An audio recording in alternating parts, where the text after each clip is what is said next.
Alrighty then. Good morning, everyone, and welcome.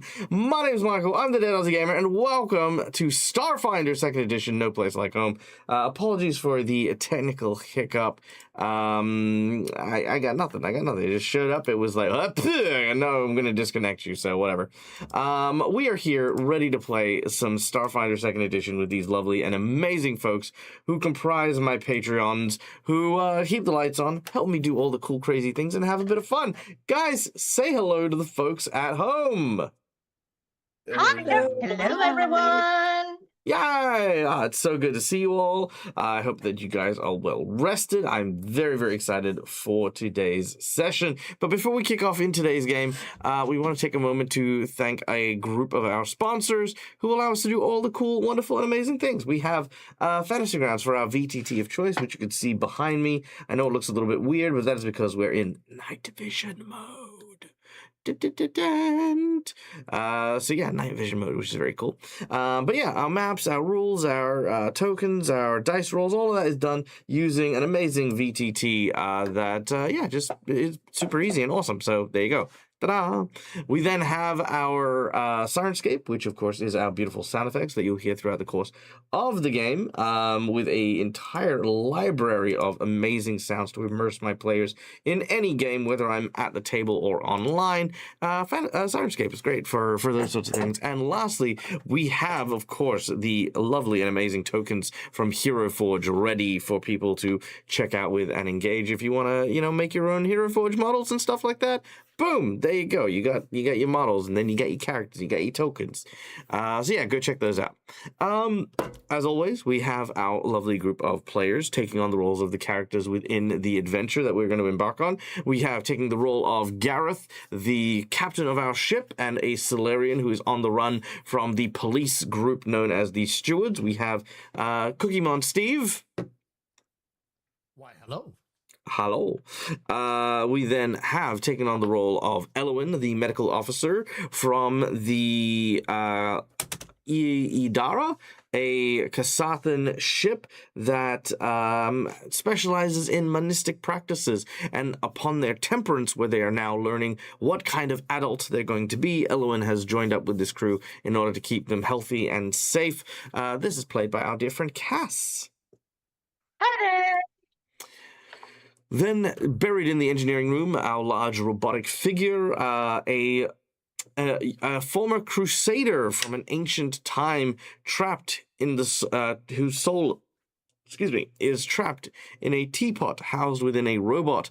Our group's engineer and repair person, Mercutio, played by Marcus, aka Korshift. Hello.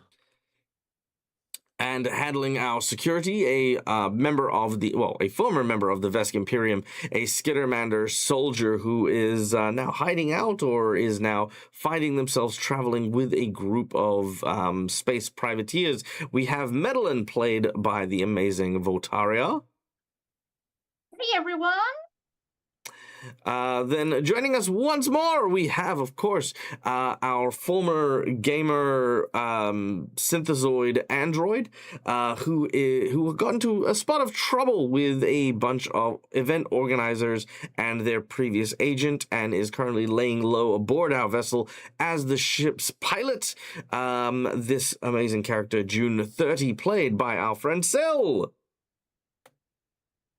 I still live yet. Yay! And last but not least, taking on the role of the first mate of our vessel and right hand to Captain Gareth, we have the mechanically savvy and mighty Carlina, a Pathra barbarian, played by our dear friend Malakisa. Hello, and I'm a guardian, not a barbarian. Oh, you're guardian? Oh yeah, there you go, guardian. There you go. I don't know. If it walks like a duck and talks like a duck, it's probably a barbarian. I had the same argument when I was playing Alexander, who was a Hell Knight, and Dad kept referring to him as a paladin. So, yep, that's it. There you go. All right. Well, that is our group of characters. June's name is missing a background with seeing. Oh, right. Yeah, no. That's because the The background of these tokens is a little transparent, but I normally cut them off by myself, but I didn't because I had only literally just put it on there, which is why my computer crashed earlier on. But thanks for pointing that out, Schoolie. I greatly appreciate you. There you go.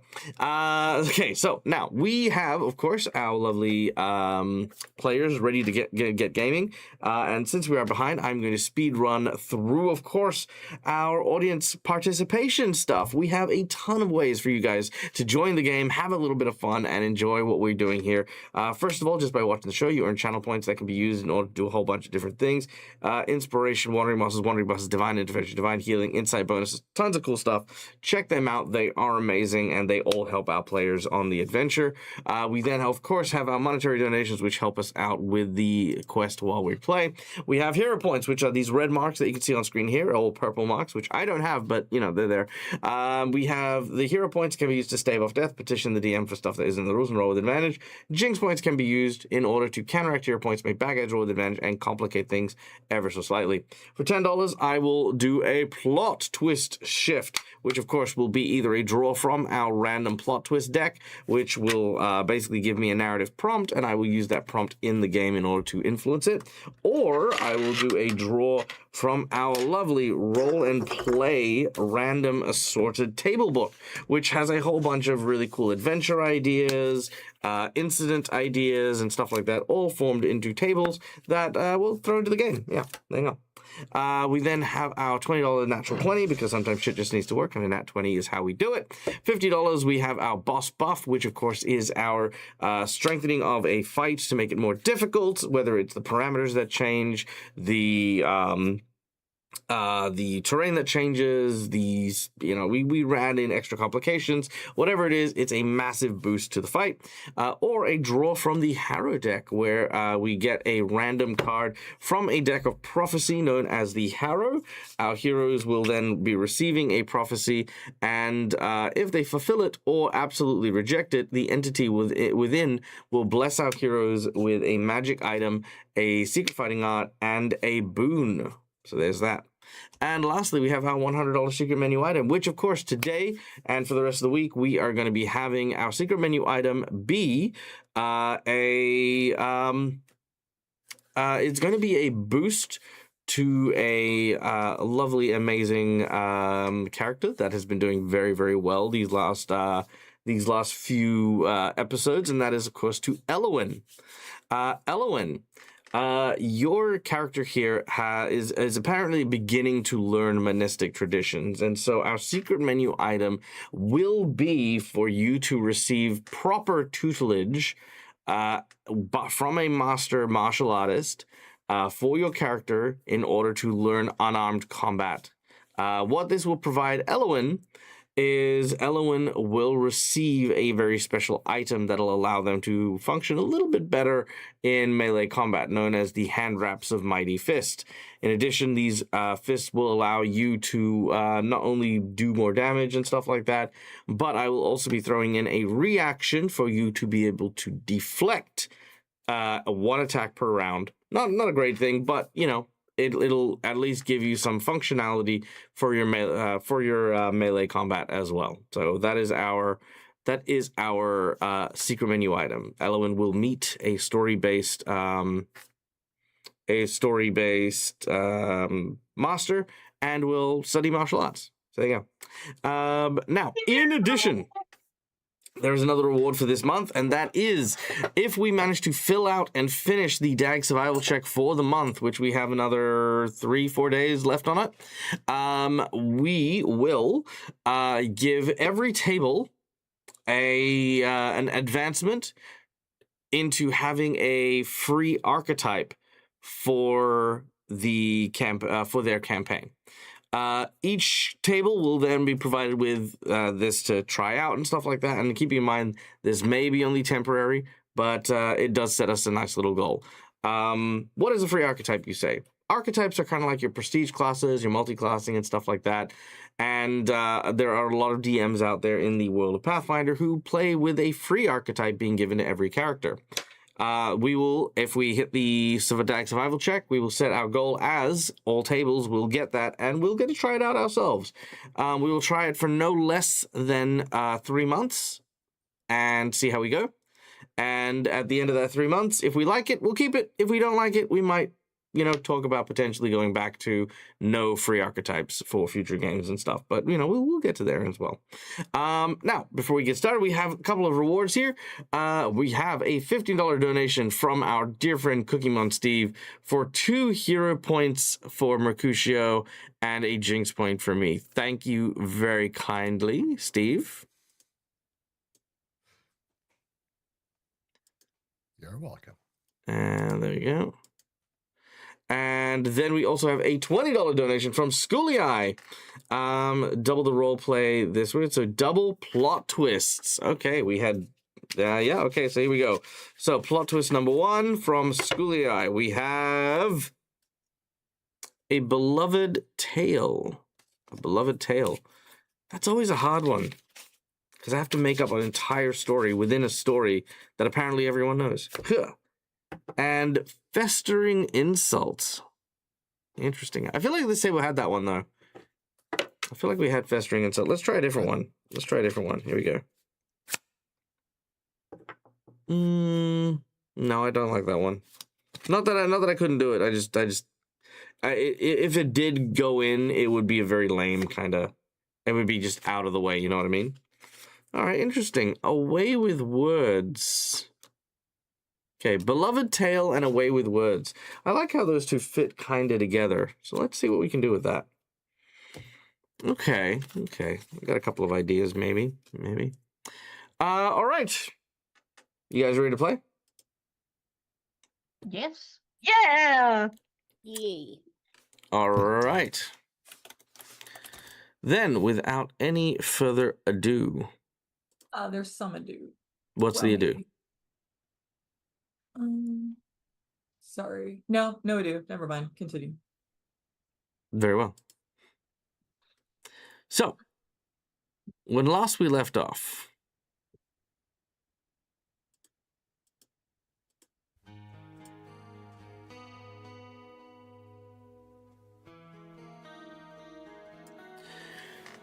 the heroes of the Morning Phoenix have been sailing through the darkness of space towards a derelict ship that they have been tasked with salvaging on behalf of a mysterious benefactor named Mr. Glass. But the journey has not been easy. Fraught with dangers and perils abound, our heroes have managed to not only rescue stranded survivors, outrun vicious, nasty gamblers, but also narrowly avoid the pursuits of a bloodthirsty steward who is coming for Gareth. Our heroes now find themselves amidst a tense negotiation with an assassin, an individual who has been seeking out his quote-unquote property. A clone of himself, who was, by all intents and purposes, supposed to die, but had the goal to go and bump into your ship and attempt to be healed. Elwyn, being the magnanimous individual that they are, offered to heal their wounds, but sadly was unable to save his life as the assassin came and gunned him down. That was when Elwyn utilized a very unique item that was given, a temporal drive that rewound time just long enough to have a second attempt to save this assassin's life. Once again, the clone arrived, threatening Elwyn and holding her hostage in order to heal his wounds, and Elwyn did so. But this time, Elwyn has stood their ground. They have stopped the assassin from killing the person that they have just healed. But the original assassin has now changed the future ever so slightly. For instead of the clone being shot in this corridor, we now watch as Elwyn is shot directly in the gut by a series of rounds from the bullets of the assassin. And it is here we continue our adventure. Oh wait, there is one more thing. Carlina is on the side of the ship, currently doing battle with what looks to be a kind of cosmic worm thing that attached to the ship. Also that. All right. Also, Mally. Thank you for the donation, you crazy, lovely, and amazing person. We are going to fill out everyone's hero points and nat 20s courtesy of our dear friend Mally. I feel like we might need it based on what's going on. I mean, it's not a terrible idea. Thank you. All right, there we go. And let's get those nat 20s in here. There we go. All right, done and done. All right, so we now return. The sound of bullets firing. Elwyn, you feel a sharp pain in your gut, and I need you to make me a fort save.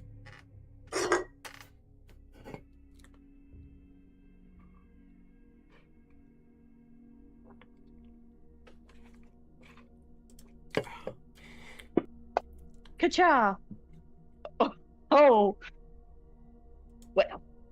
All right. As you are shot in the gut, you fall to the ground. The world spins. You watch as darkness envelops you, and you land on the ground.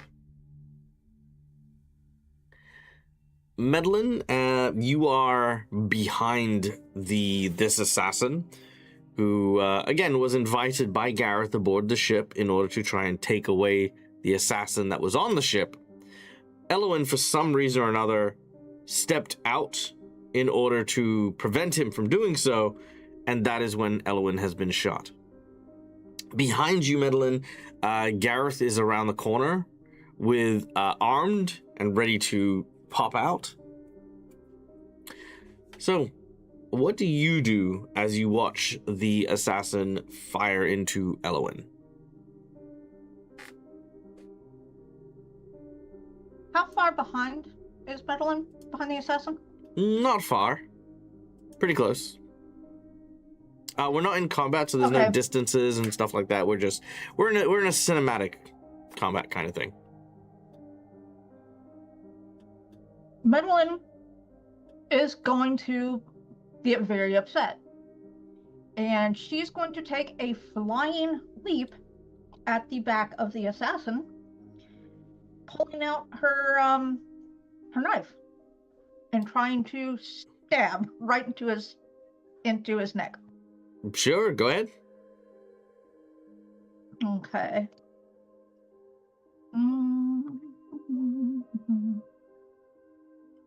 As Medlin jumps and leaps, Gareth, what about you?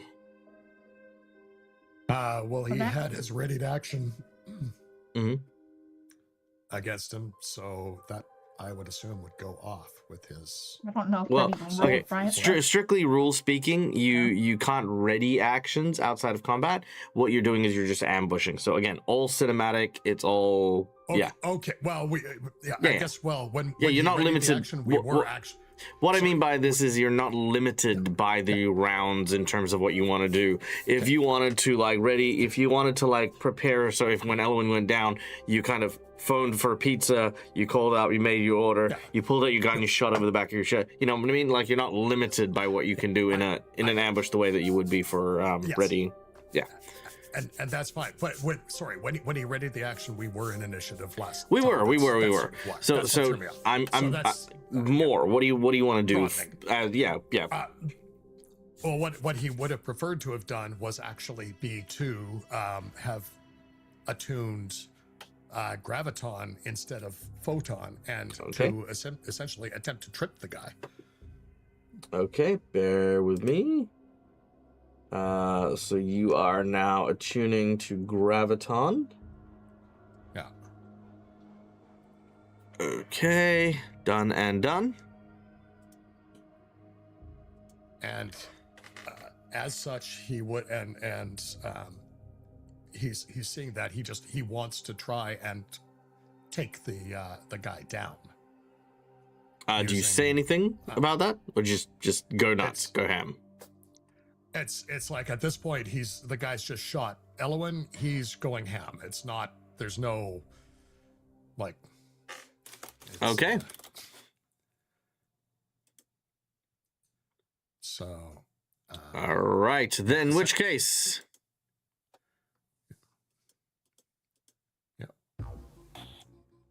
Battle ensues, and we're going to go into initiative.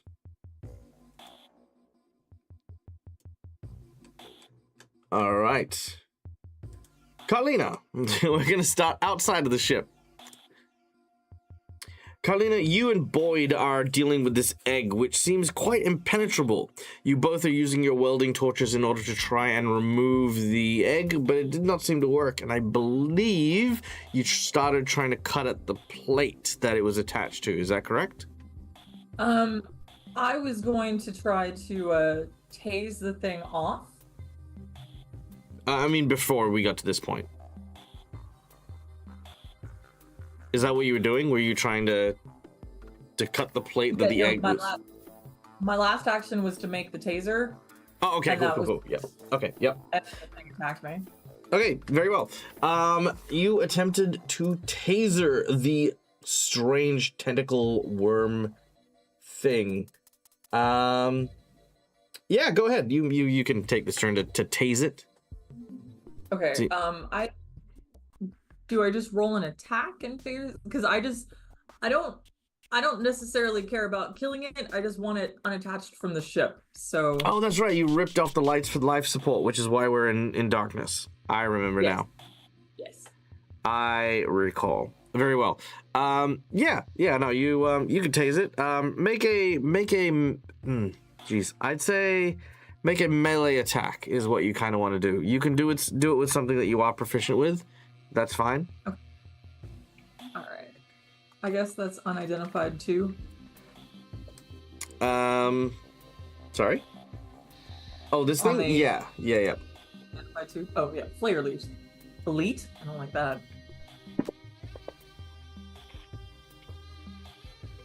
I would like to hero point that.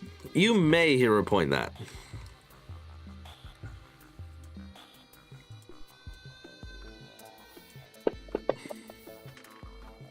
Oh, that was good. Oh, natural 20. All right. So, using the shocking charge of your blaster, of your makeshift taser, you stick it into the creature. You will deal 4d6 points of lightning damage. Like that.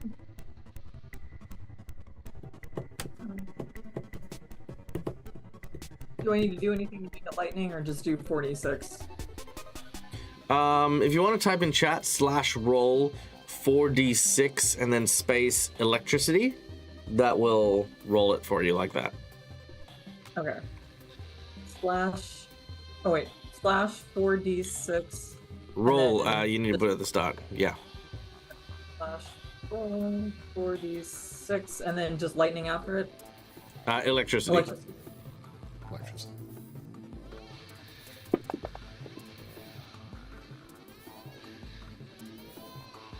Wow. That's annoying. 46 and I got 6. Really? That sucks. Okay. So unfortunate. That is unfortunate, because you will deal 1 point of damage to it. Why is my percentage showing up so slow? Or did that not roll it? It hasn't rolled it. Okay. Do I get anything with a 56? Yes, you do.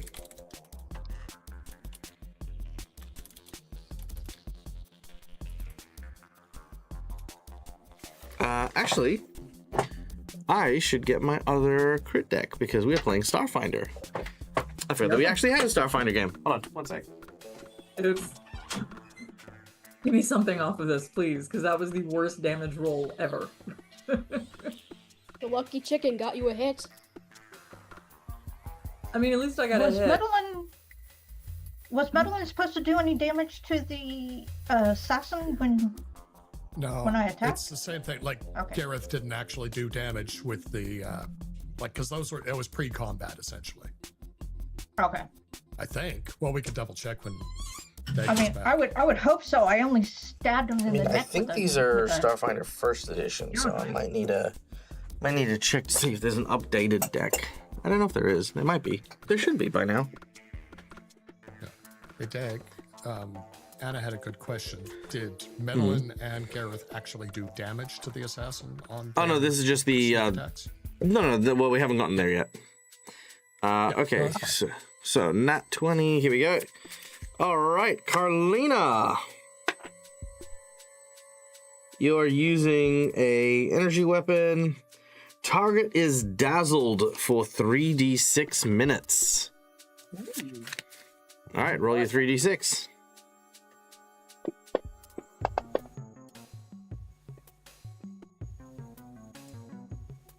minutes. What does Dazzle do, by the way?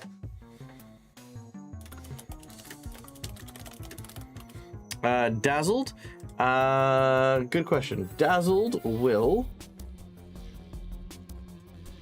do that. Nope, it didn't tell me anything. All right, Dazzled, I think, affects their perception and some vision-based skills. Okay. Did something. Yeah. It'll make it harder for it to do a few different things. All right, so Carlina, that's your first action. You've hit it with the taser. Electricity. It seems to be resistant to electricity, but you have done something. Okay. I'm not liking that, and I don't have my hammer on me. I look over at Boyd, and I'm like, do you have any weapons? You watch as he takes his big cybernetic hands and places his fists together, and he says, I would if the DM statted me as character instead of, like, keeping on putting it off to the last minute. I was expecting the robot arms to flex and go, yeah, I got these 4 guns.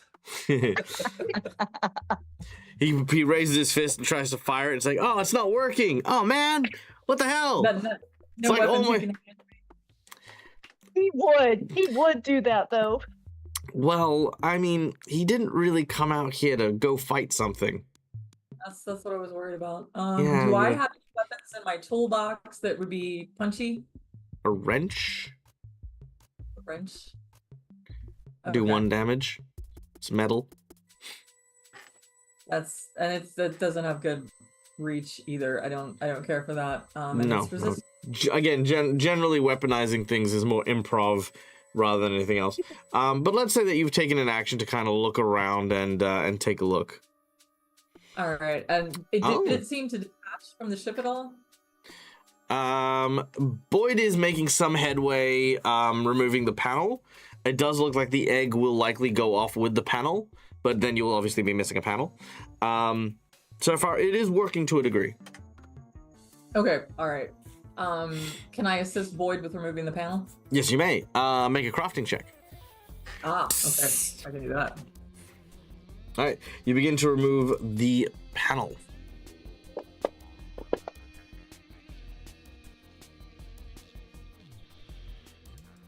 All right. Unfortunately, that is. I have a hero point, and I will hero point that. Are you sure?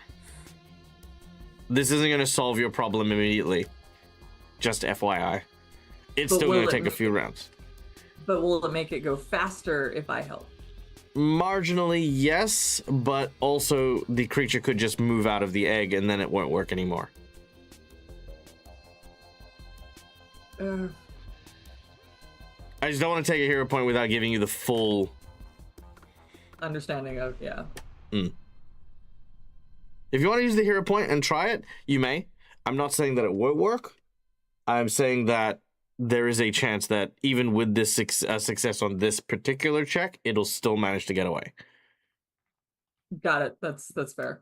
Can I tell how stuck the creature is to the ship? Not at all. Oh, the egg is stuck. It's not anymore because the egg is opened up and the creature is crawling out.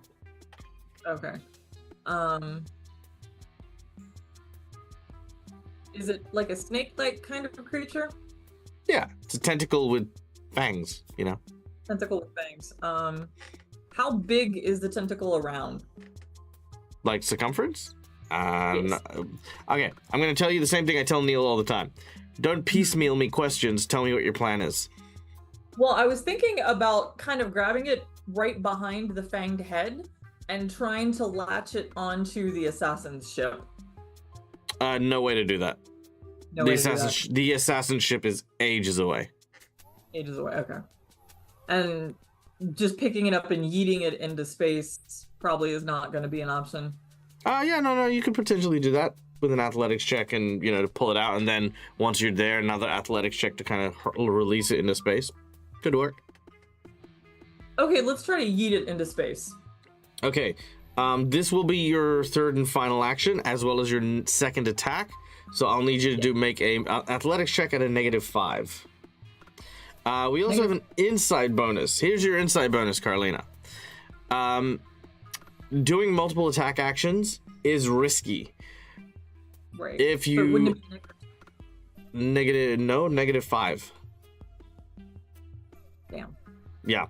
So my inside bonus here would be to likely work with Boyd to throw it away rather than to try and do it on your own. Okay. Because Boyd can lend an assist. Okay. Hey, Boyd, why don't we just try to yeet this thing into space instead of messing with the panel? As he's working on the panel, he goes, "Hey, that's a great idea. Okay." And he will give you an assistance on your next round in order to throw this thing off. Sick. Okay. All right. The assassin in next to Mercutio is still aiming a gun towards Elwyn as she sees Elwyn go down. The door, I believe, is locked because Elwyn closed it. Is that correct? The assassin. He blasted the lock. He blasted blasted the lock. and then grenaded like the glass barrier between the corridor and the med bay. He blasted out the glass, but the door itself is locked. Right. He is surprised and unsure of why Elwyn is stopping the other guy. He'll actually ask Mercutio, why'd she do that? What's her angle? Don't know, don't care right now. All right. Well, that's fair. You've got more pressing matters to worry about, like finding us a way out of here.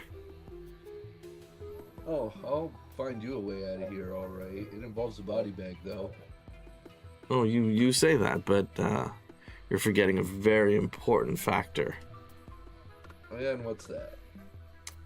This is a very nice med bay. And those are some very big oxygen tanks. And if I need to get out of here into space, well, there's a ship outside there which is coded to my DNA. You, however, will have a big hole in your ship. He readies an action to blow your oxygen tanks. So, let's try this again. How do we get out of this room? And that'll be his whole turn. The other assassin is going to be attacked. So at this point, Gareth, you and Medellin's attacks will go off. Medellin, your stab, I think you got a 17 or something like that, if memory serves. No, 25. Let's see. 25 is going to hit. Not a crit, but a hit. Roll your stabby damage as you leap up onto its back and drive the knife into the clavicle of the assassin. All right, 4 points of damage. He does not have any way to resist it. Nope. That's it. Yeah, he just takes that stab. Gareth, your attack as you attempt to trip him over. Make your athletics check to, or is it an attack action? It's a spell. It's an attack action. Yeah. So yeah, Or make your attack action. So, yeah. Very nice. Okay, he is knocked prone. Technically, I need a crit to knock him prone. Oh, you do? Oh, never mind then. Then roll your damage. Yeah. Although I'm tempted to burn my nat 20 on him. Oh, you can if you want to. Yeah. Do you want to use your nat 20? Yes, I think I would. All right, nat 20 coming out. Boom! That is not your nat 20. Where is your nat 20?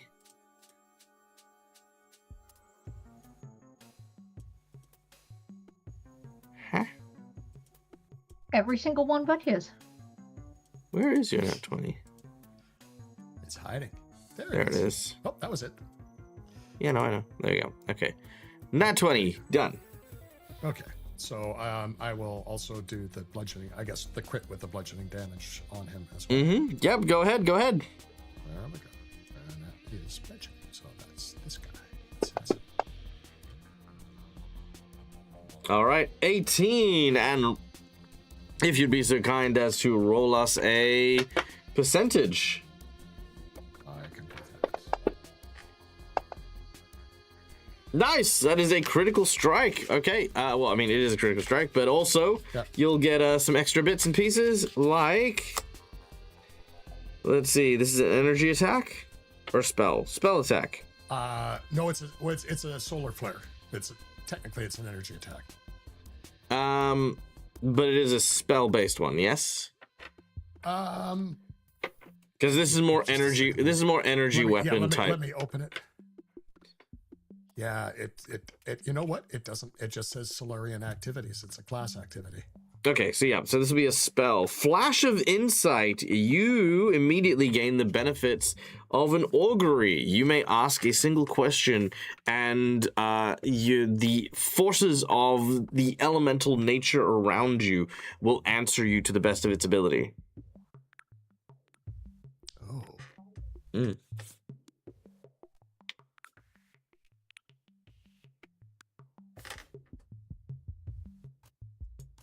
Who is this guy? Who is this guy? Wonderful question. You have a flash of insight as through the darkness of your graviton blast, answers begin to pour into your head. There is, once upon a time, a race of trained assassins that specialized in they lived in a jungle planet and used a lot of their skills in order to hunt. Think something like a predator kind of thing. Eventually, however, they were deemed too dangerous by the Vesk Imperium, so the Vesk wiped them out. They didn't take over their planet, they eradicated their planet. A choice few survivors managed to escape, but they were forever hunted, and some of them experimented on for their biological augmentations. Some of them just straight up killed as part of continuing the cull of their species.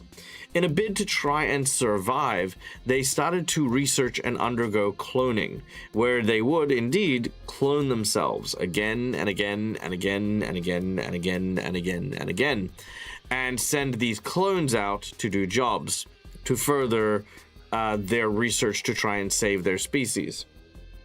They don't have names, they don't have identities, they operate in the shadows, and they are 100% expendable. They will always, no matter how the situation is, be as trained as the original from the clone that was cloned. So what they'll normally do is they'll normally have one guy who is always pumping iron, freaking training and stuff and staying in peak physical condition, and that's the guy they're cloning. He's the original. And then once the job is done, as seems to be the case, as is what is happening, the clone is then killed and dispatched. So there is no trace evidence, no chance to obviously abuse the clones in any way, shape, or form as a weapon. They just do their thing and they die. On occasion, you have rogue clones, like the one you're dealing with, who don't want to die and fight back against the others. Your insight bonus, which kind of came from Adam from earlier on, will also be that these are two clones.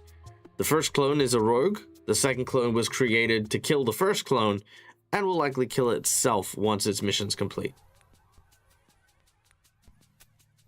Okay. Thank you. That almost feels like a plot twist. Well, I mean, kind of is. But of course, this will come out to story time with the beloved tale. Okay. That's what I was thinking. Nice stuff. Thank you. All right. So that was that. Its turn. So yeah, because it was its turn. It is going to stand up. It will say, "That was ill-advised. I always wondered what it would be like to have to kill a large group of people in order to fulfill my mission. It was always very precise, you know, attack and kill exactly who you needed to, and anything else would be wasteful." He looks down at Medlin as he stands. I think I'm going to enjoy this. You watch as he then twitches his neck back and forth, and you watch as one of his eyes begins to glow, and he now locks onto Medlin. He then activates his holographic camouflage and goes invisible.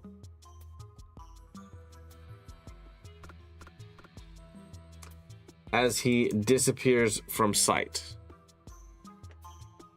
Medlin, it is probably the single most terrifying thing you have seen anyone do as a threat. Is that eye locking onto you. He chose to make sure you saw that before he went invisible. All right. Gareth, you're up next.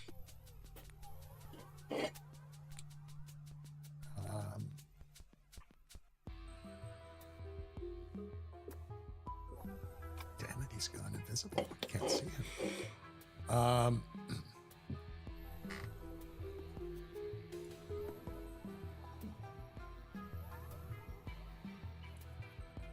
He's going to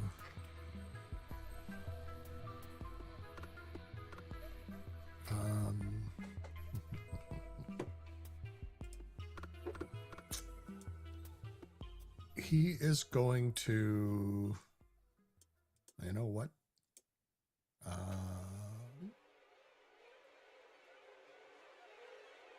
How badly is Medlin or is Elwyn down? You have not expected. Yeah, you have not inspected them in any way, shape, or form. Yeah, but she's been shot, so it's like You can go have a look if you like. So that's exactly what he's going to do. He's going to go up and take a look. Okay, make a medicine check. Actually, he was probably going to do battle medicine on her. Sure. Both will require a medicine check. Okay, that's fine. I wasn't sure whether I just used the battle medicine activity or the medicine check. That's fine. Sure.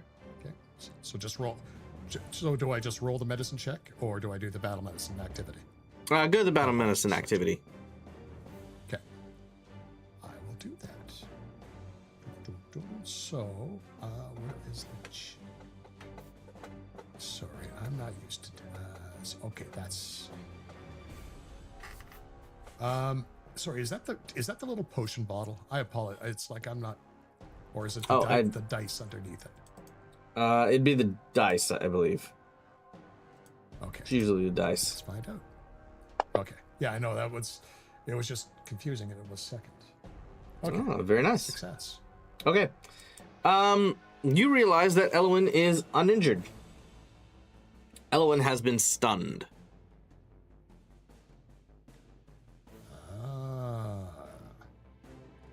Something. Okay, and I'm assuming that there's nothing that I can do. Well, I mean, you don't need to heal because there's no hit point damage. Yeah. Right, but there's nothing nothing I can do to unstun. Yes, you can. I'm happy to use this battle medicine thing if you want to attempt to try and awaken her as well. Sure. Elwyn will slowly start to come to as you feel like a sharp electric pain kind of in your gut, like where you've been shot, but effectively it just rendered you unconscious. As Gareth very lightly starts tapping you on the face to wake you up, Elowen, you regain consciousness. Oh. Shit. Captain, what happened? And she's gonna... Does she see the one that she worked on, or is he still like out of sight from where she is? He's still in the med bay. Okay. Okay, so remembering that she got shot and that the one that shot her was right in front of her, she's gonna I'm assuming that she would be able to stand up. No, it's not your turn. No, not yet. Okay. She's just gonna be like, where the fuck did he go? Okay. And that's Gareth? all she's gonna say. Well, so Gareth it's like he shot you, but you were stunned, but you're basically okay, but he's disappeared. He's got some kind of cloak. So just what the hell were you doing trying to stop him?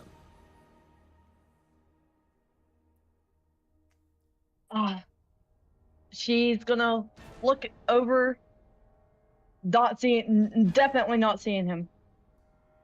Long story, Captain, I don't think we have time right this second. You can ask me all the questions you want once we get rid of the one that just shot. Yeah, that's fine. Wasn't actually expecting a response. And what he's going to do at this point is raise shield. Sure. I don't mind that. All right. I mean, next up, because he's only got one action. There's only one action left, so it's like. Yeah. Next up, the Flare Leech. It looks at Carlina. Carlina looks at it. And it looked at her. And she looked at him. And she landed a critical hit. Oh, but a missed chance. Oh. Because of the dazzled. Let's hero point that. Yay. Oh, let's jinx point it. I'm going to jinx point it. Let's see. Let's not point that. I like that. I need to beat a 5. That does. I think a natural 20 will do it. I don't like that. That That's fine. definitely It's beats not- a 5. I think you should hero point that. All right. 29 points of damage as this creature dives its proboscis into you once again, and you feel a drainy, sucky noise. Oh, you don't want that. I don't want that. I'm gonna hero. Wait, no. Hold on, let me see what the critical effect is. Is there a critical effect? Okay, cool. All it is that you are sickened 1, and you cannot remove the sickened condition for 1 minute. Yeehaw. Do you wanna take that one? Sicken just gives me 2 actions instead of 3. No, that's done. Sicken just gives you a -1 on your rolls. Yeah, I'll take it. Okay, done. Okay, so proboscis, drink marrow. You know what? Screw it. Drink marrow again. And that is another fail, which will again also lower your, well, increase your sickened condition. Yeehaw. All right, you are sickened 2, baby, as your bones are being drunk.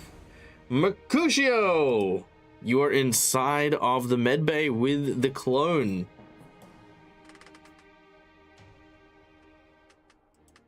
All right. You said that the window was blown out, right? The window was blown out. Yeah, the small viewing glass of the door leading into the corridor where everyone else is has been blown out. Yes. So we can see out into the hallway. Yes, you can. All right. Knowing that this guy will blow a hole in this ship, but also knowing that he didn't really do anything to us, really. And then here. He's broken onto your ship. He's threatened you, but he's thus far taken no lethal action against you. Right. Merc's gonna look towards the hallway, look back at him, and go, I might have a way out of here if you're willing to help us with your not so friend. Make a diplomacy check. Oh. I mean, it's not bad. It's +7. Okay, not bad. Okay. Let's see. What level are you guys? 3. 3? Okay. So even on a difficult challenge, which this is, 20 is the DC. So 22 will make it. He says, I'm listening. All right. Above table. So I would assume that the lock to the door is magnetic. Even though he shot it out, it's still electric powered, correct? Yes, there is a way to disable it with a crafting check to disengage the locks and open the door again. Oh, okay. That's far easier than what I was planning to do. Like I said, if you tell me what your plan is instead of drip feeding me, questions, I can usually help you. Well, guys. no, that was, even if you said no, I was going to tell you what the plan was to see if that changed anything. Well, I'm glad that we don't need to go into that plan. All right. Merc is gonna hold his hands up. He's gonna go, I can fix the door. I can get it open.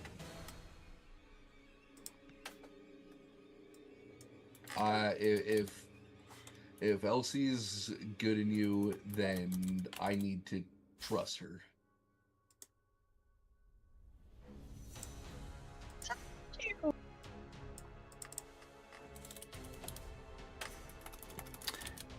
I mean, you haven't really told him to do anything, so, I mean... Well, no, he's waiting because he doesn't want to move and then get shot. Oh, yeah, he's not going to shoot you. He was never going to shoot you. If you betray him, he's going to shoot the oxygen tanks. Yeah. So Merc's going to move towards the door, wherever it be. Mm-hmm. And attempt to bypass the lock. Either by shutting down power to the door or whatever's required. All right. Make a craft check. No, well, first, does that pass? Does a 15 pass? Does a 15 pass? No. Alright, then I'm going to hero point. Alright, I love it. June doesn't fail pilot, Merc doesn't fail crafting. That's fair. Yeah, okay. That's a 29 now. Well, that will suffice. I like to imagine it as Merc, rips off the panel, starts messing with wires, fucks up at first, there's a little poof of smoke. Oh, wrong wire. Mm-hmm. Then gets the right one. All right, the door will unlock.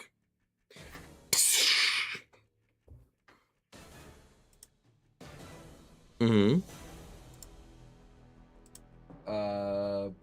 That's move, that's the diplomacy, the move, and then the yep. action to open it. So that's all three. You still haven't told anyone what the plan is, apart from to open the door and potentially let the invisible assassin come in to kill his target.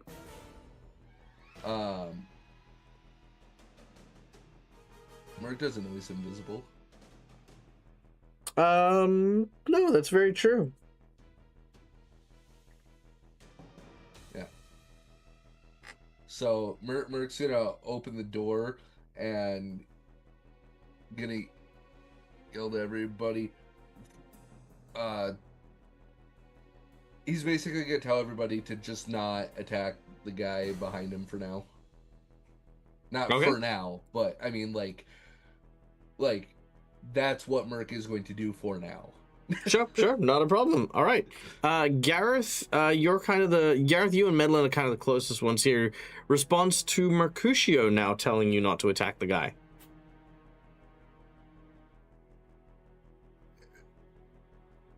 You made a deal? If we don't want a hole blown in the side of our ship, but as reckless as her decisions are, if Elle sees good in someone, we should at least try to see it her way. Okay, he's disappeared on us. He went invisible. Oh, fucking course he did. Elwin, well, it's your turn, which is a good segue to Mercutio, sort of saying something nice backhandedly towards you.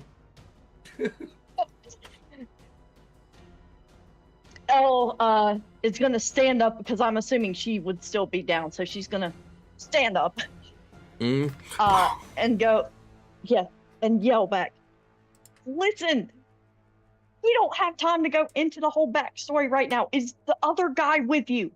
Did he go invisible too? Or do we just have one invisible guy? Elwin, you can see him. He's right there. Okay. I wasn't sure where the angle around the corner. Okay. You can ask. Right. Okay. It's fine. So I can see him. Mm-hmm. I can see Mr. Clone Man, and she's gonna go, oh, thank God you two didn't get into it. Well, Thank God. What the fuck do you even mean? I don't know you people. Elle's gonna take a breath. It's gonna take a second. Remember, she's the only one who remembers the original way that things went. So that's why everybody's confused.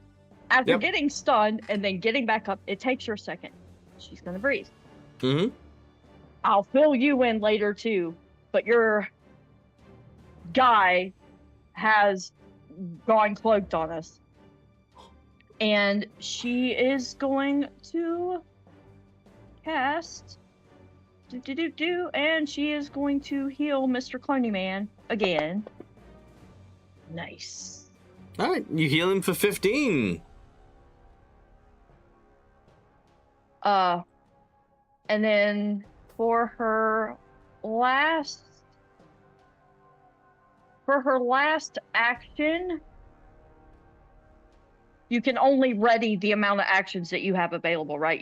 I can't ready a 2-action thing with one action. You can you have to be able to use whatever it is you're readying at the same time. Yep. Okay. In that case, damn.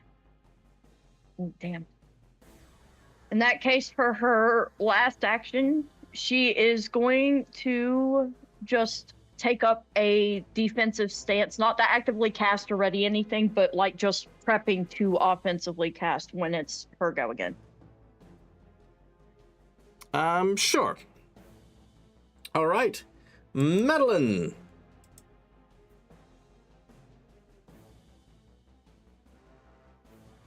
Yes. Madeline is Madeline is shaking. Not from just fear. She is angry. Very angry. Someone just shot her crew member. Someone that was supposed to be under her protection. You also do notice that Elwin is quite fine. Doesn't matter. I feel like that's a very poignant thing that should matter. It's like, damn you, you killed my crewmate. I'm right here. Damn you, my crewmate is dead because of you. No, seriously, I'm fine. It didn't even singe my clothes. I'm so mad. Stop telling people it's not the dead thing. It's that he stood in front of me and shot somebody under my protection, under Madeline's protection, as a security officer on the ship. Very true.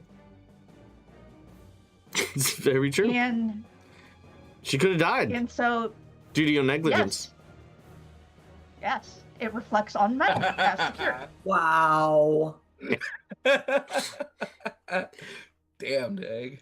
I mean, who is Medlin really mad at? Just saying. See, Herself. that's the thing. Madeline's mad at the situation, herself, it's a whole jumble of feelings that Madeline is having right now, of anger and fear that is coiled up in this little tiny fuzzy body. Tiny little ball of furry. And yes, and she stalks over to Elwyn. So you say stalks over to Elwyn? Yes. With a knife covered in blood? Stalks. Elwyn. Terrifying. This tiny little, like, furry thing with a blade dripping blood is now heading towards you, Elwyn. It stalks towards you. Elwyn. We're going to need to have a little talk. Jesus. About the danger that you've put yourself in. But right now, we need to find this little asshole. And does anybody have any thoughts on where he could have went?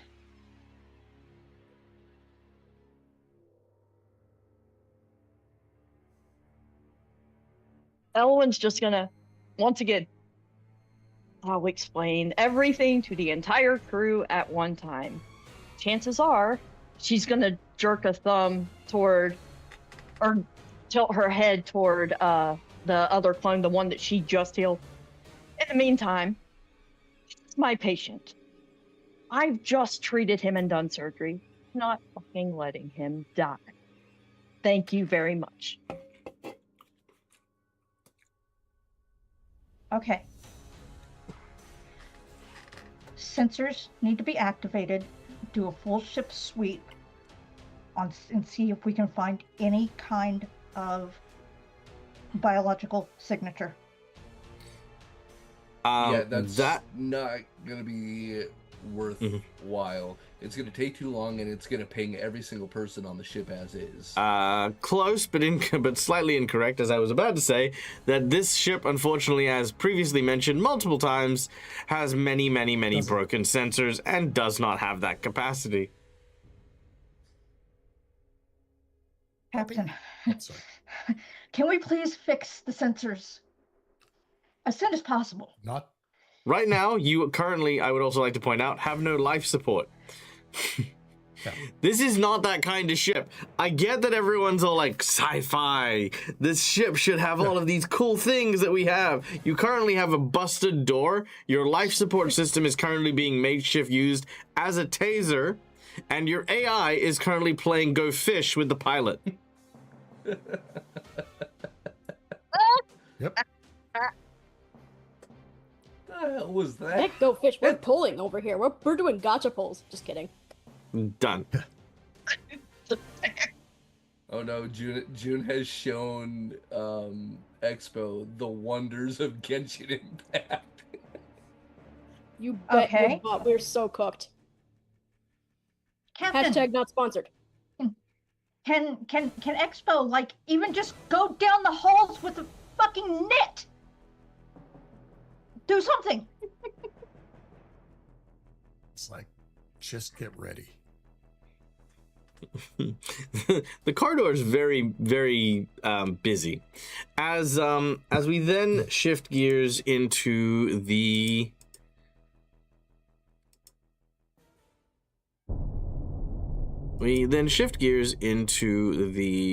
cockpit.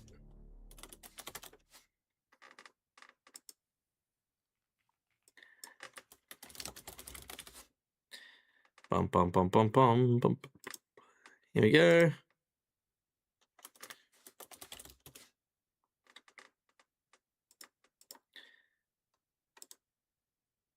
Give me music.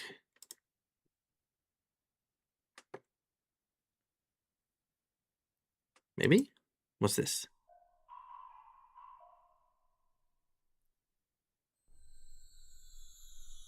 No.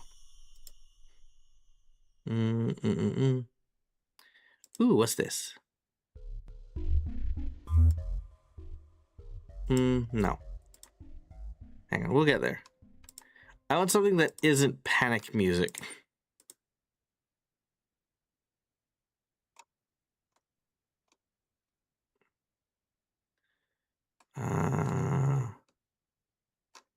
Ooh, this could work.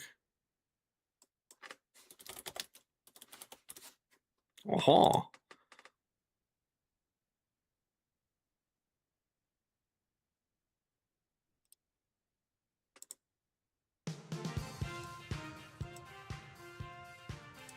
Okay. June, you are in the cockpit. Life supports are down. Electricity has been removed from your panels. The captain has locked you in, and you and Expo are playing cards. Do you have any sevens? Go fish. He grabs a card. What hands?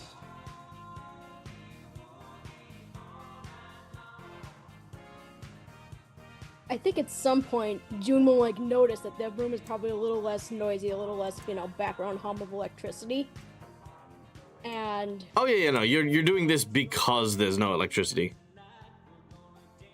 and the captain has locked me in here. Yes. Correct. I take it that means the comms are down, or No, your comms is through your armor, which is a separate circuit, so you can actually still communicate. awesome. All right. By the way, this music is what Expo is actually playing. And I love him for it. I love him. Isn't he great? We love Expo.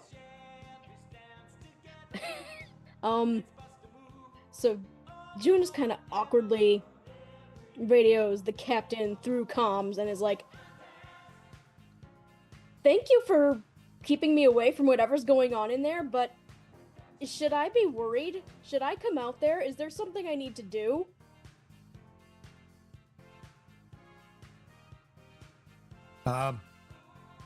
We have an invisible assassin out here. Keep the door locked. Oh, okay, I'm not unlocking. What's- I'm not going anywhere then. Oh gosh. Do you know what's going on with the life support? No clue. No. Great. Would there be any, like, control panel, like, everything? The electricity's off. I can't check anything. Everything's dead? Shit. Everybody's dead, Dave. Well, that's not helpful. Are you armed? No, I'm not armed. I've never been had arms. I wanted them, but they wouldn't build me with them. Spoke, he's talking to me. sorry. I mean, I always keep my lasers on me, my laser pistol, my arc pistol. That thingy, I always have it. Good. Just be ready. Oh gosh, if that thing can phase through doors, we're so cooked. Okay, Expo, do you have any idea what Sure we hope could not. use here to, like, build a barricade? Do you want to build a barricade?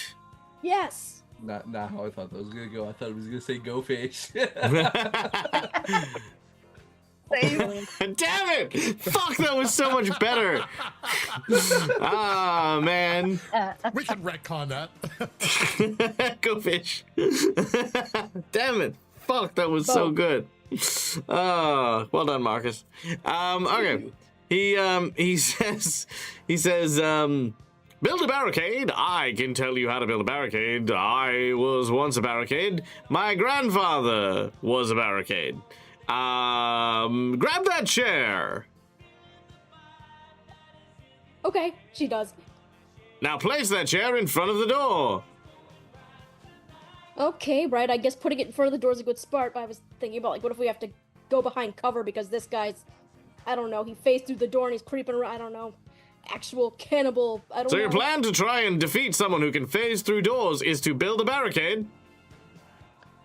I don't know what to do, and something. And people call me crazy. What? I have an idea. We should play a different game. Okay. We should play hide and seek. No, we can't play hide. If we just for a moment, she just kind of is flabbergasted by the suggestion.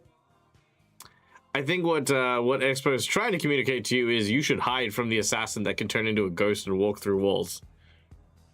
She doesn't know that it probably can't phase through the door, but Yeah, I know, but You if know you what? no, look, you can't pretend like you think he can phase through the door and act like he can't. If you think he can phase through the door, you think he's going to phase through the door. And Expo is now suggesting, well, if he can phase through the door, we should hide. okay, that makes more sense. A quick sidebar. Except he's doing it in before- the Expo way, which is we should play hide and seek. Yes. Quick sidebar before we do it. Where has Simon gone? You don't know. He's somewhere on the ship. Simon was, yeah, he was last seen in engineering. Hmm. I have an idea. Let's see if I was gonna have June like get Simon on the comms and say, wherever you are, stay there. We have a killer roaming the ship, something like that. All right, you may absolutely do so. So you send that over the comms. Simon hears that. Simon will act. We don't know what he does. Simon, what are you doing? That's not what you said you were doing. You don't know he's imagine that acting. after he acts like she might, if she hears. You don't know what she he's might doing. say- No, you can't hear any noises over the comm or nothing. No, he doesn't have. He's not responding.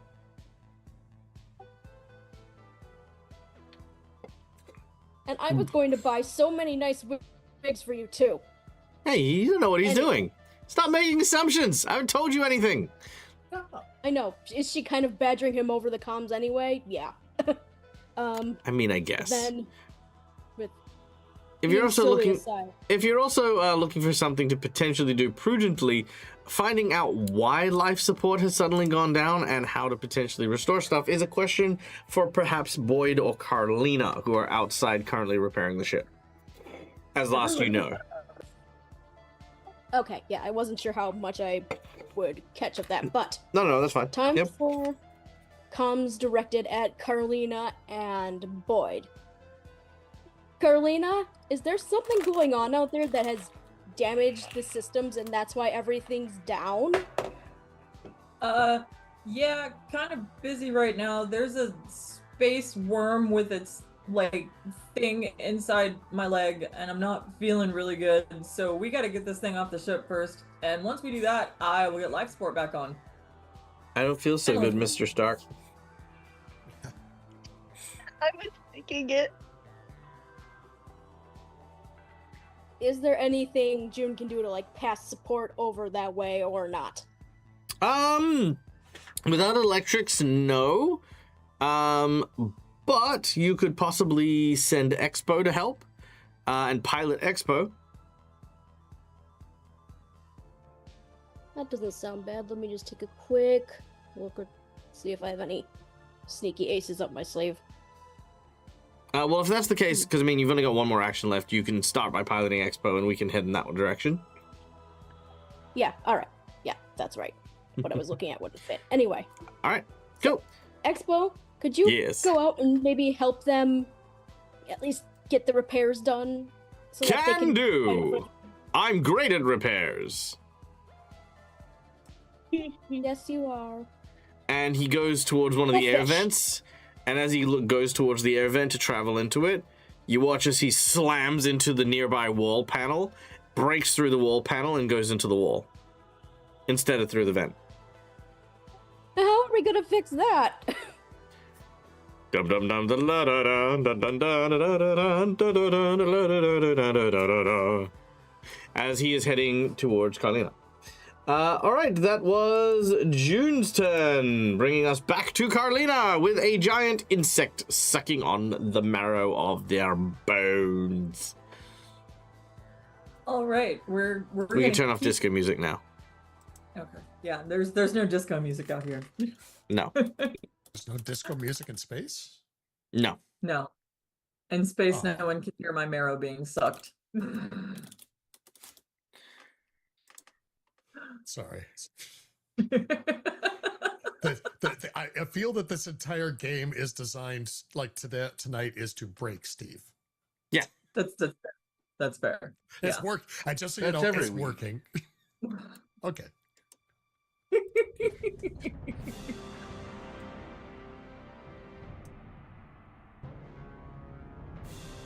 That's great music for me. Thanks. I appreciate that.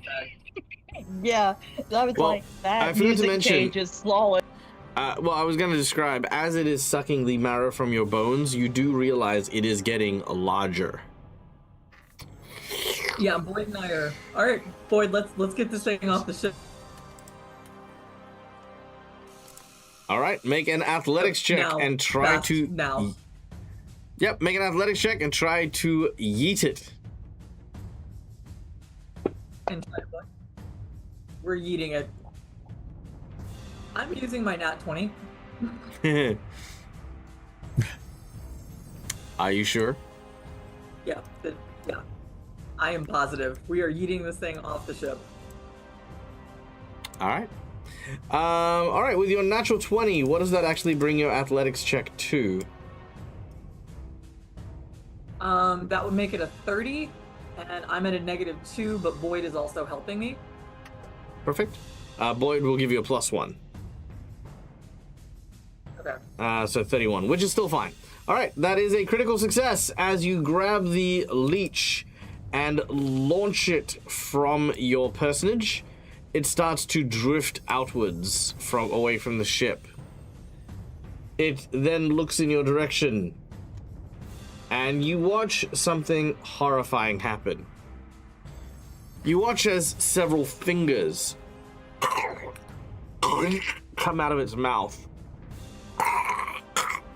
followed by a hand and then an arm, both of which are pale and white and furry, as it seems to be regurgitating something absolutely heinous that seems to bear Carlina's striking resemblance. It is almost like it's trying to shed the worm and emerge as it's floating away.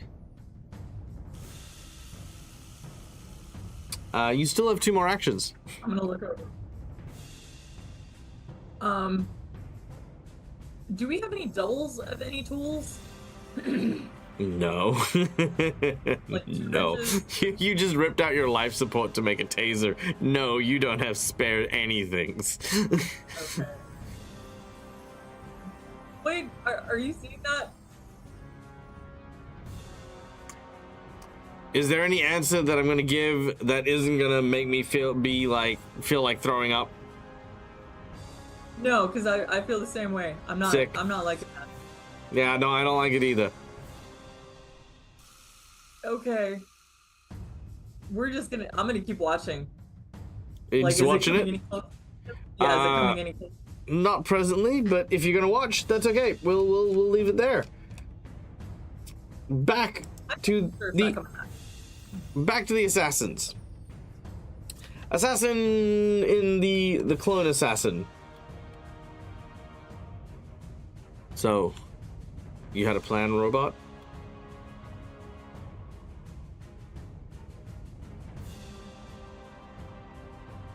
Oh, well, I had one. Didn't know that you guys could go invisible. So unless you have a way for us to be able to find him. That's an excellent question. Otherwise, the plan is, like I said, you help us kill him. You can take his ship, which I guess would technically be your ship. The only thing he says is if he saw him before he went invisible, he could have tracked him, but he did not.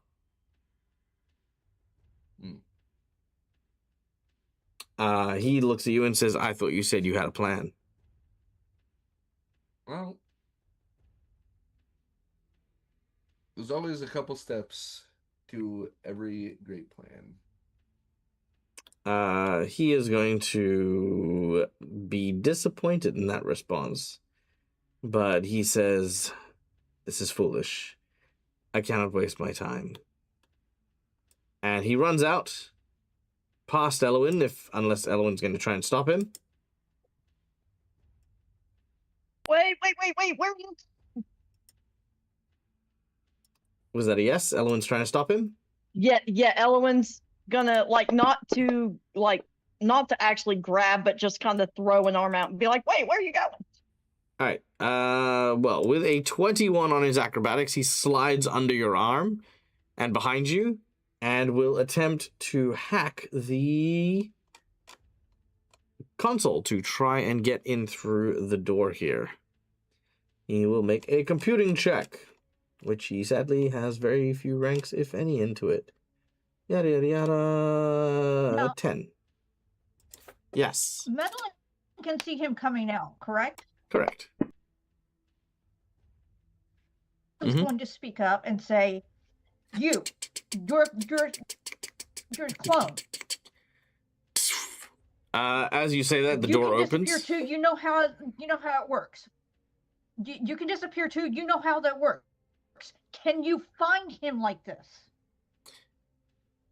He enters into the cockpit, and he says, "No." And the door closes. I will tell you this out the side. He is very injured, so his cloaking system doesn't work. His nanite surge self-replicating healing nanites don't work. His targeting tracking works. His accelerated response doesn't work, and the burn protocol is in effect. So there's a whole other thing there. But yeah, no. Looking at his body as well, Even if he can't himself, can he find the disappeared? Knowing how it works. No. And Marcus, he did tell Merc that unless he saw him go invisible, he wouldn't be able to do it. He wouldn't be able to track him. And the door, and Merc is standing in the door as he said that, so everybody would have heard that. And of course, it isn't until after he runs out all of everything at this point. Yeah, Madeline's not hearing all of everything at this point because she's still got all the about the safety and the security and the anger and the fear and all that. Mm-hmm. Also, a massive thank you to Swordplay and Sorcery for the donation of a hero point. Let's see. I think Marcus and Carlina both are missing a hero point, so let's give it to both of you. Can roll a d20. Whoever gets higher gets a hero point. I was gonna say I don't get it for my funny joke. No.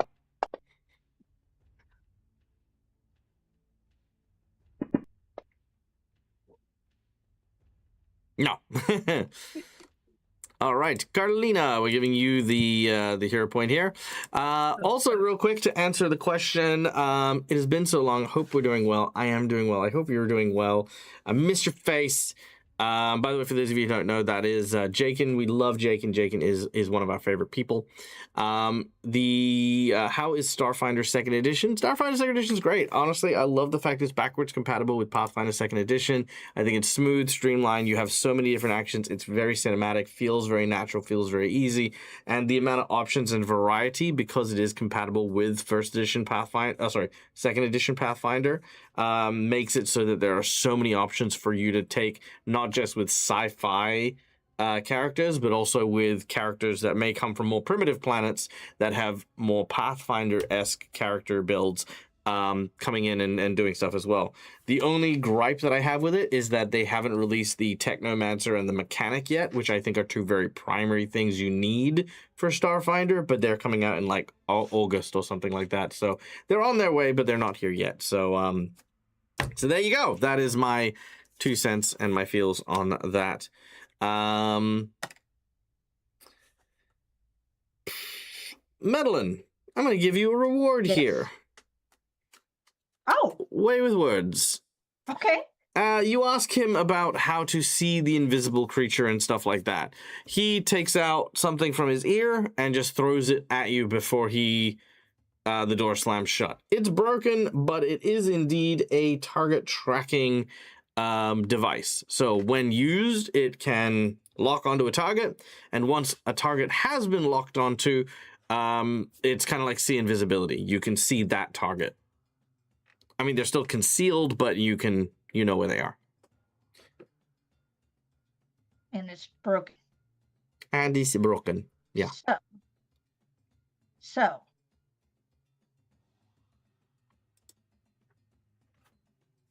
Okay, Merc or Void, can you fix this quickly?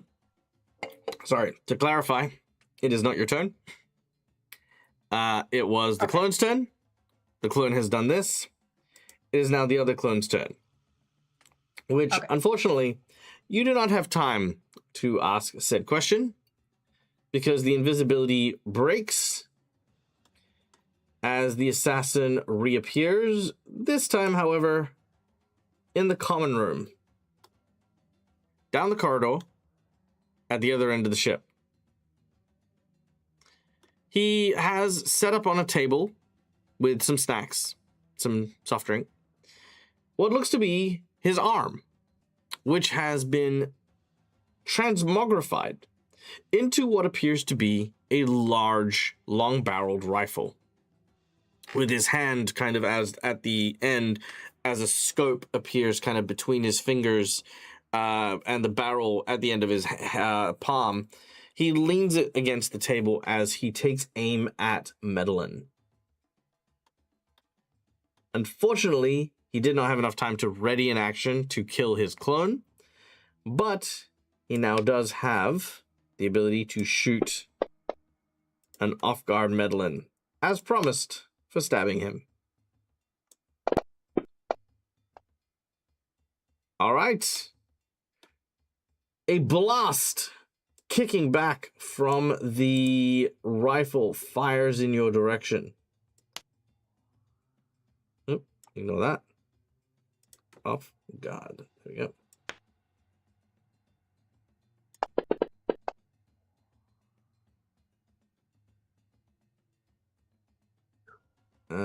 That's 16 damage, but that should also have done the sneak attack damage. Huh, that didn't do it, but that's okay. I'll just roll it here. Actually, let's see. Roll 3d6 damage. Boom, there it is. Maybe try that again.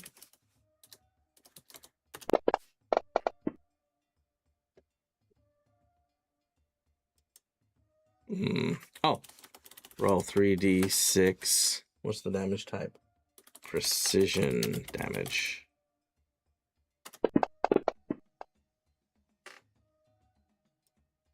Damn it. Okay, look, I tried to make it work. I'll figure it out. I'm betting that she has to be targeted. Oh, maybe. Either way, let's do 7 points of damage. Oh, it's slash damage, not slash roll. Slash damage. Thank you, Schooly Eye. 3d6 precision. Aha! All right, and then we can drop that on Medellin. Boom! There it is. Okay, so that is the sneak attack damage as the first attack fires. He then reloads.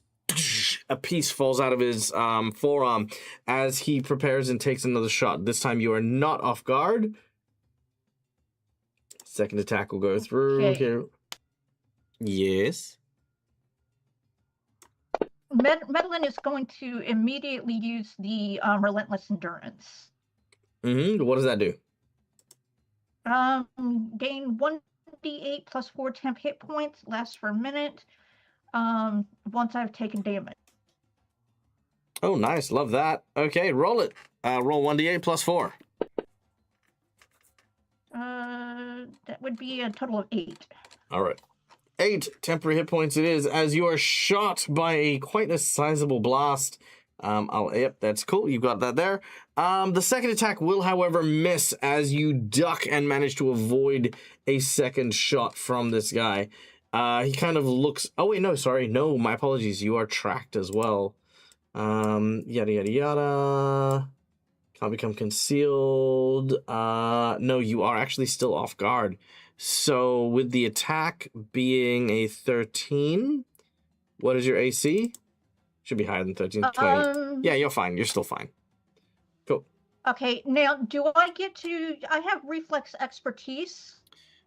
No, that doesn't do anything. Knack for dodging danger? Does that mean anything? Okay. No. Gareth, you're up. Okay. Sorry, how far away is this guy? 30 feet.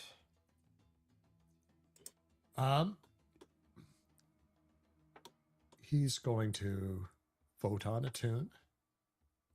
Oh, you're photon attuning. And you do have a nat 20 now. Gareth, Tag, you got a donation. And we hit our survival check. Ooh. Sorry, what do we get? Mally, what do we get? We got a nat 20 for Gareth. Nat 20 for Gareth, hero point for Mercutio, and you get a jinx point. So we could get a survival check. Yay! And of course, we do indeed manage to hit our survival check, which means everyone will be getting a free archetype for their campaigns. Thank you, everyone who has donated to helping us achieve that. Thank you very much, Mally, for your very, very kind generosity. And you know what? Just because my OCD will not allow me to get by on it, I am going to give a natural 20 to Carlina for their very, very generous donations throughout the course of this and the previous game as well. So thank you. Okay. But I mean, if you want to get me donations, I mean, it's fine. All right. Anyway, Gareth, you have photon attuned. And he is going to solar flare at the guy. All right. You gather up your solar energy and boom, fire it back in his direction. Yeah. Assassin.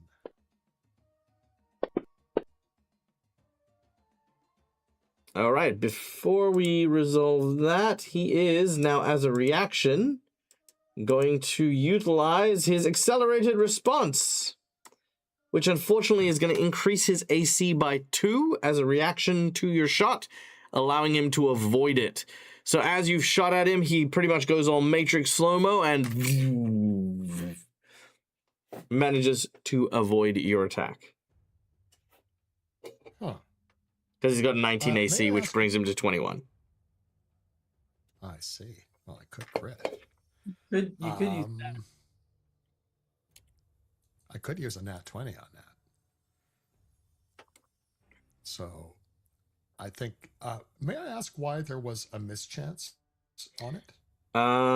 Because he's still concealed by the chameleon armor. So even though he's not invisible, he's still concealed. Ah, okay, that's what I wanted to know. And so would a nat 20, if I burn my nat 20, is that a crit on it? Yes, because you managed to hit the concealment chance as well. So yes, that will crit. Okay. So I will nat 20. I'm going to burn my nat 20 because love it. All right. Mally was nice enough to give me one. Beautiful. All right, let's hit that nat 20, baby. Okie dokies. What the hell is that? This one. Oh. No, that's... Oh, sorry. I added the effect to it. But he does get the crit effect anyways. Just a second. I clicked the wrong thing.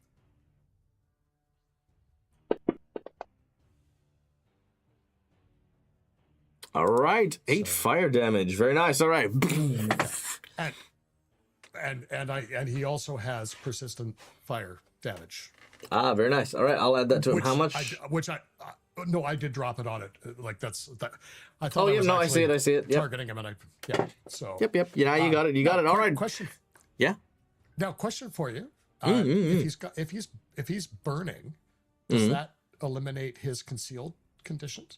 Interesting question. Sure. Sure, I think that's a reasonable thing. So long as he is burning, you now have a very, very firm visual on where he is. So yeah, that'll do. Okay. So that's 2 actions. And the percentage for the crit? Yes, and the percentage for the crit. Why, thank you. Come on, baby. Give me a good one. 91. All right, that's going to give you something. So here we go. This is going to give you... let's see. This is spell damage. That's what we call the other. Yep. Interesting. Okay. This isn't terrible, but also, we'll see how it is. It's weird. Yeah, he is out of phase. So when you shot him with your solar energy, it collided with his cloaking device and has basically caused an overdrive to happen. He is removed from battle for 1d4 rounds, which is going to take you out of initiative effectively. But it'll give you time to do stuff because he also can do nothing to interact with the world around him for 3 rounds. Oh my. Oh, wow. All right. So yeah, Gareth, that's what happens there. So like I said, we're gonna leave initiative for the time being, give you guys a chance to do some cinematic stuff. But you can watch as he's kind of like, if you've ever watched the Ant-Man and Wasp movie with Ghost, as she's like kind of out of phase kind of thing. That's what this guy's going through. There's like 4 or 5 versions of him as he's like trying to move, that are moving out of sync with his body. As he's trying to sort of get his bearings, and this is going to happen for 3 whole rounds. What are you going to end your turn on? He's like, that's new. And he's going to, it's like, Elowen, can you get to Midland? And basically, at this point, I think he's also going to go after. He's going to move into the bridge if he can. The door is locked, but you can move into the bridge. I was before Gareth does that, we're just gonna go. Let's not focus on him right now. He's not the threat. If that guy gets loose before we can do anything, he's gonna really mess us up. We need to get as close as we can to him, so the moment he's free, we have the jump on him. Yeah, I get it, and I think you should do that. I do not want that guy on my bridge. The ship's not going anywhere right now. We have no power. He can't really pilot the ship without power. Correct. Well, I expect power to be back shortly. So, and June's up there. So Gareth is. This is an interesting exercise. Because I don't know, it could equal parts be a Steve thing, it could equal parts be a Garrett thing. But there are three angles I want to pose to this situation for consideration. Not to tell you what to do, just consideration. Right. Consideration number 1 is the trust in your team. You are right, June is on the bridge, which means that June is currently there. Do you feel June capable, or does Gareth feel June as capable of handling the situation on their own? The second being Mercutio's suggestion that the focus of the group should be to obviously defeat the clear and present danger in the assassin that's already there. Whether or not Mercutio's counsel in terms of like the energy or the power is not going to come back anytime soon is something that is heeded to because Mercutio is in fact the engineer of the group, or is it something to go, well, I think it'll come back on anyway regardless of what you think? And lastly is, in terms of Gareth, what is more important? Is it more important to protect the ship, June, the crew, the new stranger, given what he knows from Elowin and how Elowin and now apparently Mercutio seem to be treating this clone guy. It's and I get that. And Oh, yeah, a no. chunk of the but so just yeah. I'll go through what my rationale is just for a discussion point, and then there. The main reason that Gareth is concerned that after he told June to be ready to defend herself, that he doesn't want. I suppose he could calm June at this point, but he does not want June taking a shot at this guy, which, considering what she was told to do, it's not a lack of trust thing. It's she's probably about to take a shot at him, and it's essentially, it's like, I want you, Great, yeah. It's more going for help. And the intention was to actually try and make sure that there was not that the incident, that it didn't escalate on the bridge. Oh, which is great. And you can diffuse that. Absolutely. So the reason I bring this up isn't to question Gareth, mind you. So the reason I present these is because when we look at, especially role-playing games, we can sometimes miss a lot of bits and pieces that are a larger scale of things. So in this particular case, I could see that Gareth is trying to solve problems, right? Yeah. But there's a whole team, and I just wanted to give some perspective on where everyone in that team was and what Gareth might consider. So straight away, you did that when you went, I could just calm June, and that's a free action to do. Yeah. And so, so he will calm June and go, you've got company, don't engage. Do not engage this guy. June, where have you hidden? Because I remember you said you were hiding with when Expo head off. Was that correct, or am I making shit up? I was worried that she didn't get to hide, but I'm guessing enough time has passed that she's probably like tucked herself, like how to explain, like not like, maybe under the control panel, but like in the little alcove where your feet would go normally. Is that what you mean? That, but if there's like any cabinets near the control panel, she has probably wedged herself into one of those. Like not directly. Sadly, despite, I mean, this is the ironic bit. There are actually hundreds of really cool little hidey spots on the bridge and in the ship, but because your character is relatively new to the ship, unfortunately, with that 17% I just rolled, you don't know where all of the little hidden spots are on the ship. So you have just kind of crawled under one of the tables here. You hear the door open. Yeah, you hear the door open and you hear this guy walk in and then the door close. You then hear him kind of lock the door.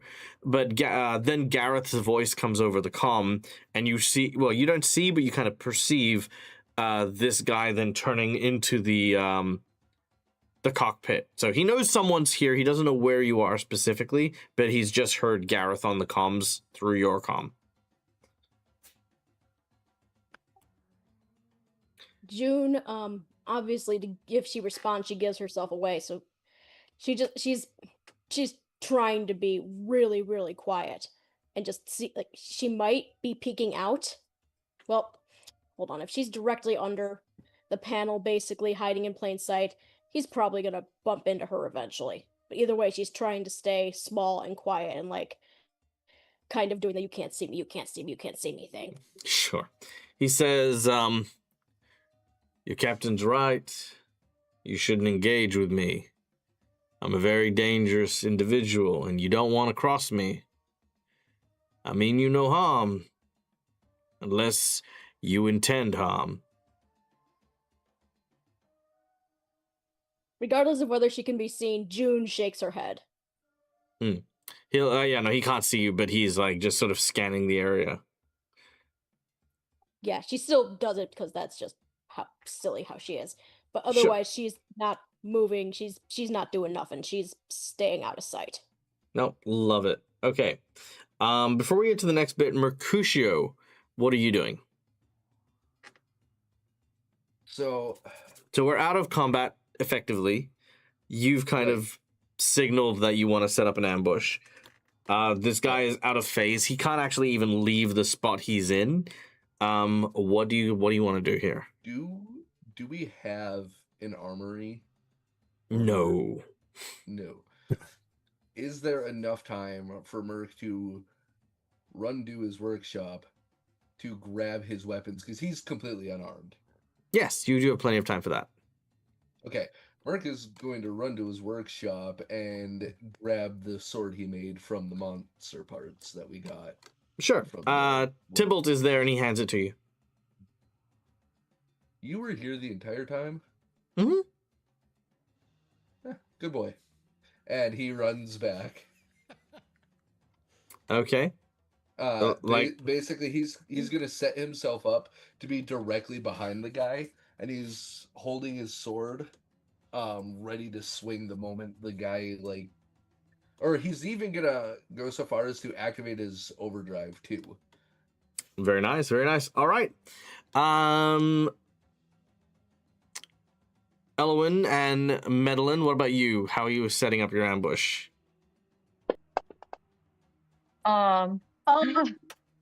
Let's see. Medellin, being tiny, is going to go back up into the vents because that seems to be like a second home to her. Okay. What's the plan?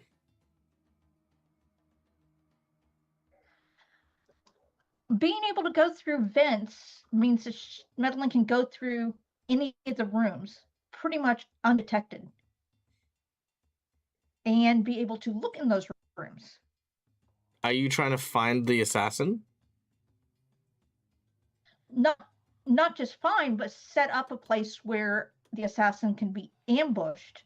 No, he's right behind you. He's here. We can see him phasing. Yeah, you can see him. He's right there. Yeah. He shot you, remember? He can see us and I can see him, and he's phasing, but he's not going to phase forever. No, he's going to be here though. Setting up the ambush. Yeah, you're setting up the ambush here. He can't move from his spot. Okay, right but if I go into a vent where he doesn't know, he can't see me or know where I am, I could go anywhere behind him. I mean, okay, so he's okay. I see. I think I know. What I think I see. Yeah. You're. The thing is you can't ambush an ambush. You know what I mean? Like you're already in a position where you're ambushing him. To set up an ambush for the ambush, it doesn't give you any extra bonuses. Like he's already at a point where you're about to jump him. Like this is the ambush. It does. Okay. So there's no chance of him phasing back in and shooting me again then? You guys will have the advantage here, so he will phase in, and he is going to attack, of course. But you guys will get your ambush off first, because he's out of phase. So it's still to Medellin's advantage to get behind him somehow. Well, I mean, behind is relative, like, you know, like Mercutio is behind him, but also in front of him, but also beside him. Do you know what I mean? Depends on who's where, you know. Like, there's no benefit for facing rules in Pathfinder or Starfinder. There is flanking rules, so if you do want to flank with Mercutio, he'll be off guard, so you'll get some bonuses to your attack. Okay, then I will do that in whatever way that Medellin has to do that.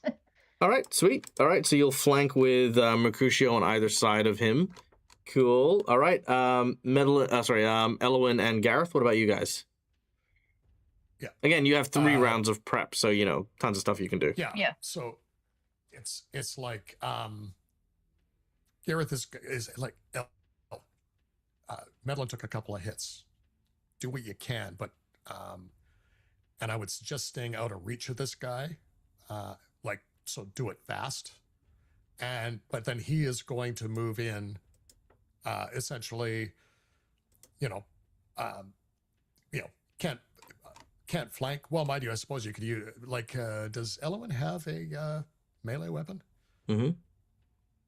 Yes, she does. It takes a bit to put together, though, because it is completely disassembled as of right this second.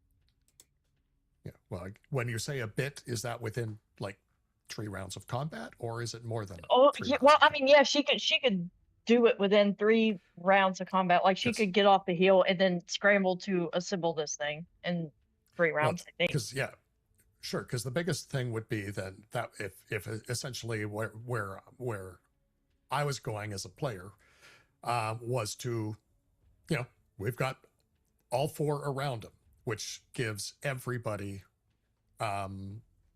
with melee weapons the off guard attack, because we're flanking on both sides. Essentially, like if Gareth moves down to here, then he's not flanking unless somebody goes like he's not flanking if he's here, right? He's flanking if he's there. He is flanking? Mm-hmm. Okay, I thought they had to actually be directly opposite the person. They are directly opposite you. Oh, sorry. Yeah, if L is on that spot, sure. Yeah, okay, that's fine. Which gives L enough space to heal. Yes. Medalin as well. Yep. Cool. Perfect. Easy done. All right, so you both set up and you move forward. Yep. L will I presume do some healing for folks before you get into the ambush. Yes. Yeah, that's not where I was going to have her go, but that's fine. Yeah, I can do. Well, we've got a special thing for you here. Yeah. Oh, okay. Yeah. Okay, then sure. She'll set up there. All right. As you are heading in that direction, you feel a moment of hesitation. You remember the train job. You remember fighting the assassin. You remember every time you have been thwarted by someone in melee who has absolutely rocked your shit by thumping you. And as you go and help the others, you pause for a moment. There's a hesitation. Welcome to the first of 10 potential lessons for your temperance. This temperance is going to be called the Master of Medicine. I would like for you to roll me a percentage, please.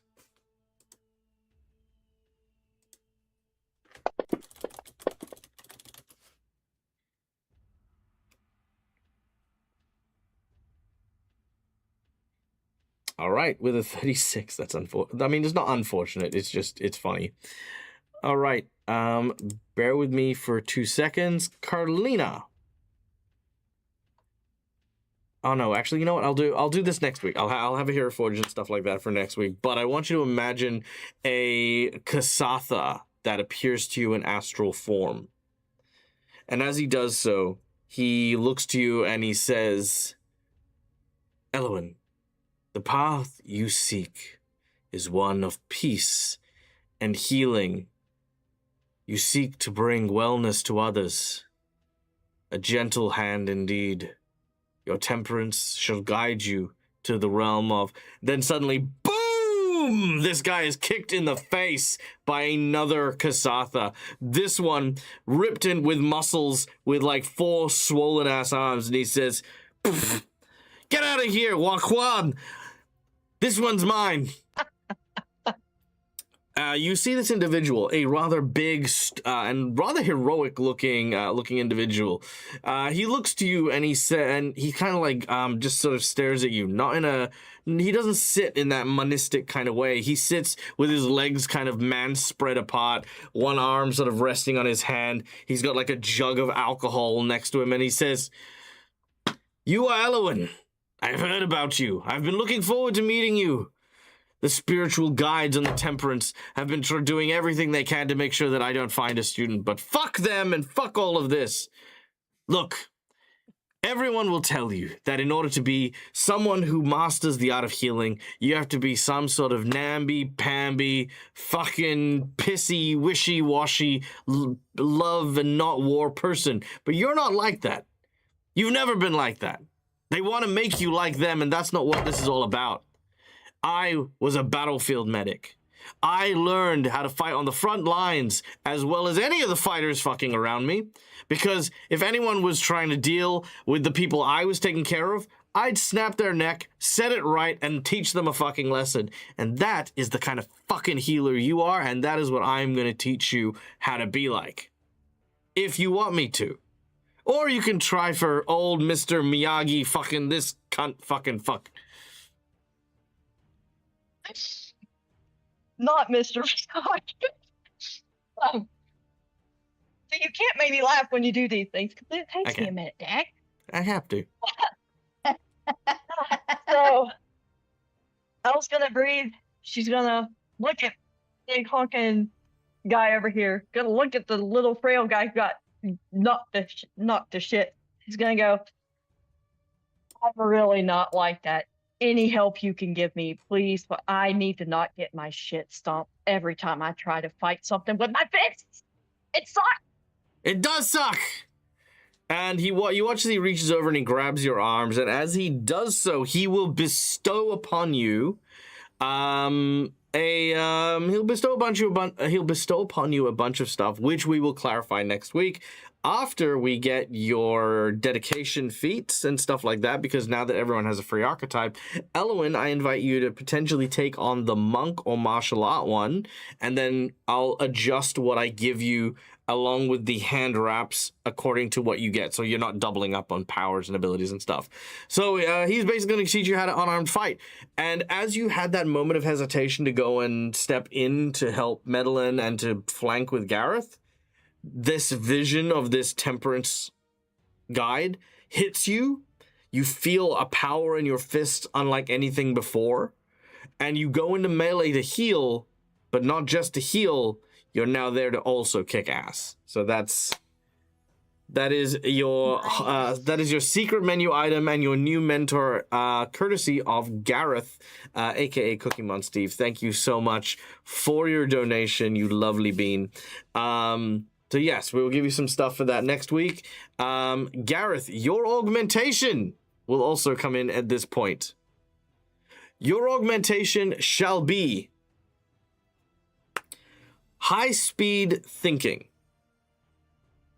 High-speed thinking, I'm going to give every situation that you find 3 infallible questions, which you can begin with, if I do X, what happens? And I will be forced to give you direct and very firm answers. If I try to lock the door, what will happen? Your brain will then construct the future as best of your abilities, tell you what is likely to happen, and then you can make that decision after you've learned what the consequences are.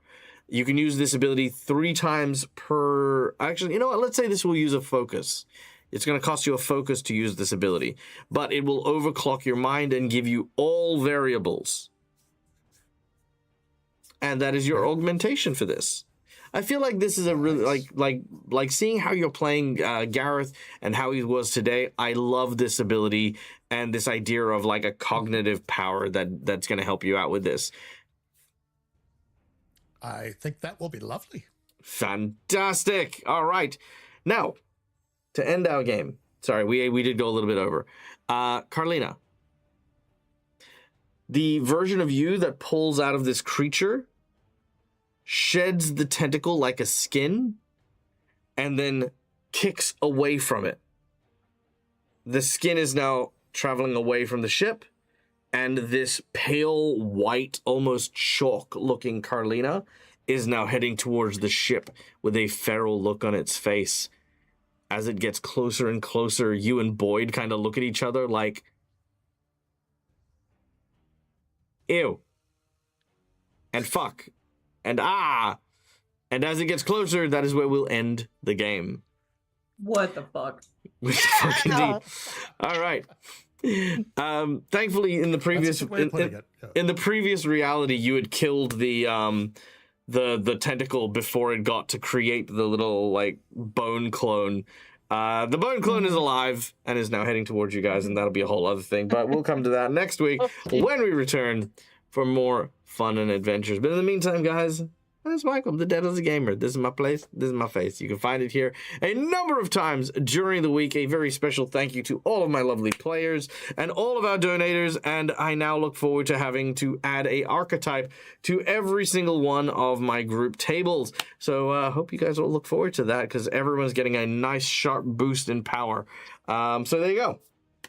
In the meantime, guys, be sure to join us for Wednesday when we play Seasons of Ghost. But until then, stay safe, stay wonderful, be kind to each other because why the fuck not? It's free. And until we meet again, game hard or die trying. Bye, guys! Bye.